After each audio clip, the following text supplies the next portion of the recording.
विधानसभा परिसर में केंद्रीय रक्षा मंत्री राजनाथ सिंह ने भारत रत्न अटल बिहारी वाजपेयी और पंडित मदन मोहन मालवीय के चित्रों का अनावरण किया। इस अवसर पर कॉफी टेबल बुक भारत माता का भी विमोचन हुआ, जो राष्ट्रीय गीत वंदे मातरम की रचना के 150 वर्ष पूरे होने पर प्रकाशित की गई है। आम आदमी पार्टी ने भाजपा मंत्री आशीष सूद की टिप्पणी पर कड़ा विरोध जताया है। पार्टी के प्रदेश संयोजक सौरभ भारद्वाज ने कहा कि अरविंद केजरीवाल ने कच्ची कॉलोनियों और साधारण परिवारों के युवाओं को राजनीति में आगे बढ़ाया, जबकि भाजपा उन्हें अपमानित कर रही है। विधायक संजीव झा और कुलदीप कुमार ने कहा कि कच्ची कॉलोनियों में रहने वाले लोग लोकतंत्र की असली ताकत हैं।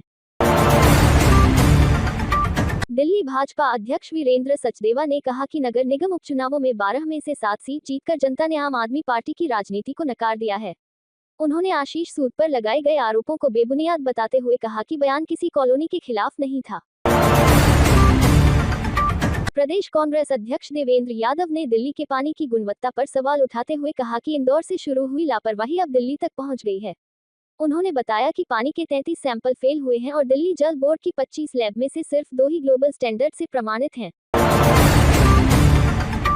स्कूलों में कौशल शिक्षा को मजबूत करने के लिए सीबीएसई ने नई पहल शुरू की है। 6ठी से 8वीं तक कौशल शिक्षा अनिवार्य होने के बाद अब शिक्षकों को विशेष प्रशिक्षण दिया जाएगा।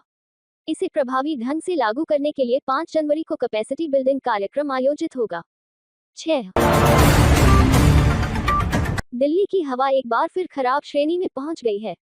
सीपीसीबी के अनुसार राजधानी का औसत AQI 248 दर्ज किया गया है, जबकि कई इलाकों में वायु गुणवत्ता सूचकांक 300 के पार पहुंच गया है। दिल्ली में सर्दी और घने कोहरे का असर लगातार जारी है। मौसम विभाग ने शनिवार और रविवार के लिए कुछ इलाकों में घने कोहरे का येलो अलर्ट जारी किया है। न्यूनतम तापमान में भी 1 से 2 डिग्री की गिरावट दर्ज होने की संभावना है। कड़ाके की ठंड के बीच दिल्ली के बस अड्डों पर यात्री परेशान नजर आ रहे हैं। बसों के देर से आने के कारण लोगों को ठिठुरन भरी ठंड में लंबे समय तक इंतजार करना पड़ रहा है, जिससे बुजुर्गों और दफ्तर जाने वालों की मुश्किलें बढ़ गई हैं। उत्तर भारत में नए साल की शुरुआत के साथ ही घने कोहरे का कहर जारी है। कम दृश्यता के कारण रेल यातायात प्रभावित हुआ है और दिल्ली से जुड़ी 30 से अधिक ट्रेनें 1 से 10 घंटे की देरी से चल रही हैं। कड़ाके की ठंड के चलते बाजारों में रूम हीटर की बिक्री बढ़ गई है। दुकानदारों के अनुसार ठंड बढ़ने के साथ ही हीटर खरीदने वालों की संख्या में लगातार इजाफा हो रहा है।